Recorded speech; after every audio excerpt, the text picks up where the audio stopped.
সবচেয়ে সহজ আর অনেক বেশি মজাদার করে আজকে আমি রান্না করেছি রিটা মাছের ঝোল। তো বন্ধুরা চলো আমি কিভাবে রিটা মাছের ঝোল রান্না করলাম দেখে নাও।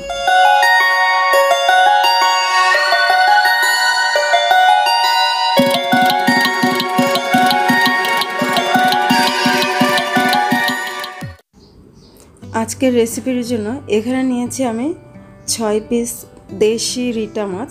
আগে থেকে কেটে ধুয়ে পরিষ্কার করে নিয়েছি। এবার মাছগুলো রান্না করে নেব। তো চুলায় আগে থেকে প্যান বসিয়ে দিয়েছি।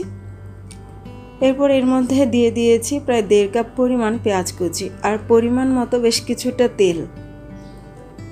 এখন দিয়ে দিচ্ছি এর মধ্যে পরিমাণ মতো লবণ, দিয়ে নেড়ে চেড়ে একটু মিশিয়ে নিচ্ছি। এবার পেঁয়াজটাকে হালকা একটু নরম করে নেব, খুব বেশি ভাজার দরকার নেই। এই তো পেঁয়াজটা কিন্তু হালকা ভাজা হয়ে গেছে। এরপর যে আদা রসুন বাটাটা দিয়ে দিচ্ছি। এখানে প্রায় 1.5 টেবিল চামচ পরিমাণ আদা রসুন বাটা দিয়ে দিলাম। দিয়ে নেড়ে চেড়ে একটু ভেজে নিচ্ছি যেন আদা রসুনের কাঁচা গন্ধটা চলে যায়। এরপর এর মধ্যে অ্যাড করে দিচ্ছি গুঁড়া মশলাগুলো। প্রথমে দিয়ে দিলাম এখানে 1 চা চামচ পরিমাণ জিরার গুঁড়া, 2 চা চামচ পরিমাণ এখানে ধনিয়া গুঁড়া দিলাম, দিয়ে দিচ্ছি পরিমাণ মতো হলুদ গুঁড়া। এরপর এখানে মরিচের গুঁড়া দিয়ে দেব পরিমাণ মতো। ঝালটা কম বা বেশি যে যার ইচ্ছে অনুযায়ী দিতে পারো। তো আমি এখানে 2 চা চামচ পরিমাণ মরিচ গুঁড়া আর 2 চা চামচ পরিমাণ হলুদ গুঁড়া দিয়ে দিয়েছি। এরপর নেড়ে চেড়ে ভালো করে মিশিয়ে নিচ্ছি। মশলাটাকে কিছুক্ষণ ভেজে নেব। তো মশলাটা এখানে ভাজা হয়ে গেছে। এই পর্যায়ে এর মধ্যে আমি কয়েক টুকরো টমেটো দিয়ে দিচ্ছি। এই তো কিছু টমেটোর টুকরো দিয়ে আবারও ভালো করে মশলাটাকে কষিয়ে নেব। এই তো নেড়ে চেড়ে কষিয়ে নিয়েছি। এ পর্যায়ে সামান্য কিছুটা পানি দিয়ে দিচ্ছি। মশলাটাকে আরও বেশ কিছুক্ষণ কষিয়ে নেব। পানিটা দিয়ে নেড়ে চেড়ে মশলাটা কষিয়ে নিচ্ছি। প্রায় 5 মিনিট মশলাটা কষিয়ে নিয়েছি। এ পর্যায়ে তেলটা উপরে ভেসে উঠেছে। এখন এর মধ্যে অ্যাড করে দিচ্ছি আগে থেকে ধুয়ে রাখা মাছগুলো। নেড়েচেড়ে মশলার সাথে খুব ভালো করে মিশিয়ে নিচ্ছি যেন মাছটা খুব ভালোভাবে কষানো যায়। তো মাছটাকে প্রায় 5 মিনিটের মতো কষিয়ে নেব। এভাবে মাছ কষিয়ে রান্না করলে অনেক বেশি টেস্টি হয় খেতে। তো মাছগুলো কষানো হয়ে গেছে, দেখতে পাচ্ছ মশলাগুলো খুব ভালো করে মাছের ভিতরে ঢুকে গেছে। এই পর্যায়ে মাছগুলো আমি এক এক করে উঠিয়ে নিচ্ছি।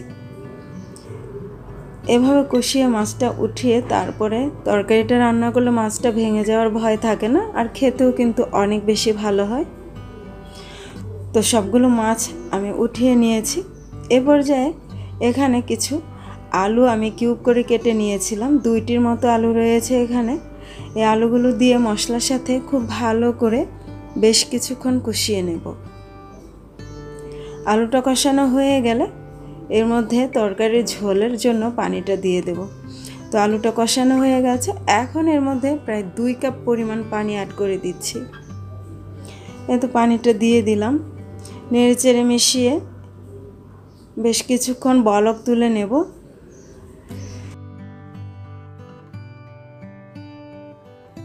তো তরকারিটা বলক উঠলে আমি এই যে বাটিতে রেখে দিয়েছি মাছগুলো উঠিয়ে এক এক করে মাছগুলো দিয়ে দেব। তো বলক উঠে গেছে। এরপর যে এক এক করে মাছগুলো আমি বিছিয়ে উপর থেকে দিয়ে দিচ্ছি।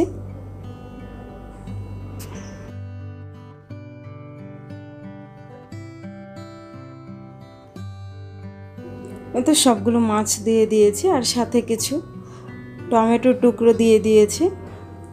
এখন এর মধ্যে আমি দিয়ে দিচ্ছি 2 চা চামচ পরিমাণ ভাজা মশলার গুঁড়া, জিরার গুঁড়া আর ধনিয়ার গুঁড়া একসাথে আমি ভেজে নিয়েছি, এগুলো দিয়ে দিলাম।